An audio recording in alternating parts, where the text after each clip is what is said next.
اگر کامیابی چاہتے ہو تو نمازی بن جاؤ، کیونکہ نماز کے بغیر کوئی بھی کامیابی ممکن نہیں۔ نماز شیطان کی شکست اور مومن کی جیت ہے۔ نماز محبت سمجھ کر ادا کرو گے تو اللہ تمہیں دوسری نماز کے لیے خود کھڑا کر دے گا۔ تھوڑی سی تھکاوٹ کے لیے نماز نہ چھوڑو، اے مومن ان سے کچھ سیکھ جنہوں نے جسم پر خنجر ہوتے ہوئے بھی آخری سجدہ نہیں چھوڑا۔ اللہ ناراض ہو تو روٹی نہیں چھینتا بلکہ سجدے کی توفیق چھین لیتا ہے۔ اپنے بہترین وقت کو نماز کے لیے وقف کر لو، کیونکہ تمہارے سب کام تمہاری نماز کے بعد قبول ہوں گے۔ بہت سکون ہے اس میں جسے لوگ نماز کہتے ہیں۔ نماز مٹی کے انسان کو سونا بنا دیتی ہے۔ اگر مسجد میں نماز کے دوران پچھلی سب سے بچوں کی آوازیں نہ آئیں تو پھر اگلی نسل کے دین کی فکر کرو۔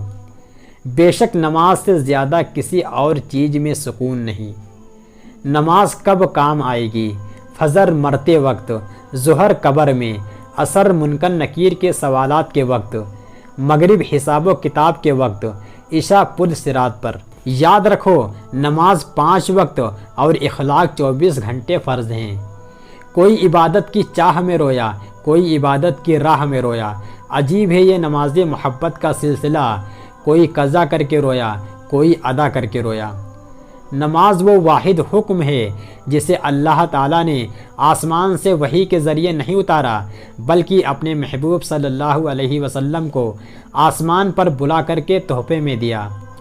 نماز کبھی نہ چھوڑیں، اس لیے کہ قبروں میں لاکھوں لوگ ترس رہے ہیں کہ دوبارہ زندگی مل جائے تاکہ اللہ کے لیے ایک سجدہ کر لیں۔ نماز وہ رسی ہے جو انسان کو اللہ سے جوڑے رکھتی ہے۔ پریشانیوں کا خوبصورت حل نماز ہے۔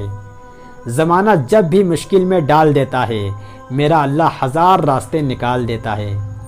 نماز کو مت چھوڑنا، زندگی کی ساری برکت اسی میں ہے۔ اپنی نظر کی حفاظت کرنا، گناہ کی بنیاد یہاں سے شروع ہوتی ہے۔ اللہ بہتر کرے گا، لیکن اگر اللہ نے بہتر نہ کیا تو ایمان رکھو اللہ بہترین کرے گا۔ سورج کی شعاعیں کتنی تیز ہوتی ہیں، مگر معمولی سے بادل ان شعاؤں کو روک دیتے ہیں۔ اسی طرح گناہ کتنے ہی طاقتور ہوں، نماز انہیں روک دیتی ہے۔ کبھی کبھی مجھے یوں اذان بلاتی ہے جیسے بگڑے ہوئے بچے کو اس کی ماں بلاتی ہے۔ کامیابی کا سفر نماز اور قرآن کے بغیر ادھورا ہے۔ نماز دنیا و آخرت کے خزانوں کی چابی ہے۔ کتنا حسین ہوتا ہے نا وہ لمحہ جب ہم سجدے میں آنسو بہا کر اپنے رب سے کچھ مانگیں اور ہمیں وہ کچھ دیر بعد ہی اس چیز سے نواز دے۔ ایک صحابی رضی اللہ تعالی عنہ نے حضور صلی اللہ علیہ وسلم سے پوچھا، ہمیں کیسے پتہ چلے گا کہ ہماری نماز قبول ہو گئی؟ تو آپ صلی اللہ علیہ وسلم نے جواب دیا، جب تمہارا اگلی نماز پڑھنے کا دل کرے۔ مصروف زندگی نماز کو مشکل بنا دیتی ہے، لیکن نماز مصروف زندگی کو آسان بنا دیتی ہے۔ یا اللہ مجھے ایسا نمازی بنا دیں کہ پھر میرا نماز پڑھے بغیر گزارا نہ ہو۔ رب سے عشق میں ایک مقام وہ بھی آتا ہے، دعا تو بہت دور کی بات ہے، انسان صرف سوچتا ہے اور رب نواز دیتا ہے۔ رسول اللہ صلی اللہ علیہ وسلم نے فرمایا، جس نے صبح کی نماز ادا کی وہ اللہ کے ذمے میں ہے۔ نماز اللہ سے ملاقات کا بہترین ذریعہ ہے۔ سجدے کی توفیق ملنا بھی رب کی نعمتوں میں سے ایک بہترین نعمت ہے۔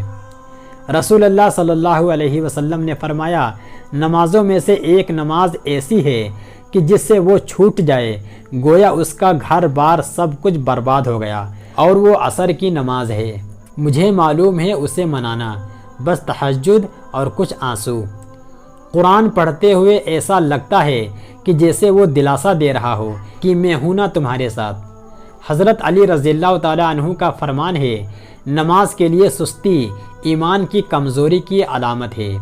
فجر کا وقت ہوتا ہی اتنا پرسکون ہے کہ چرند پرند، ہوائیں، گھٹائیں، آسمان، یہاں تک کہ کائنات کی ہر چیز اللہ کی تسبیح کرتی دکھائی دیتی ہے۔ ہزاروں سوچیں الجھاتی ہیں مجھے اور ایک سجدہ سلجھا دیتا ہے سب۔ جب 5 وقت کی نماز بھی رب سے گفتگو کرنے کے لیے کم پڑ جائیں تو سمجھ جاؤ کہ آپ کو اللہ سے محبت ہو گئی ہے اور اس نے آپ کو اپنے قریب کر لیا ہے۔ یا اللہ، میں تیری رحمت سے بالکل مایوس نہیں ہوں، بس مجھے میری ہر آزمائش میں کامیابی عطا فرما دے۔ تم اللہ پر یقین رکھو، ایسا یقین جو ہر شک سے پاک ہو۔ یا اللہ، مجھے ایسی عزت اور ایسی خوشی سے بچا جو تیری نافرمانی اور تجھے ناراض کرنے سے حاصل ہو۔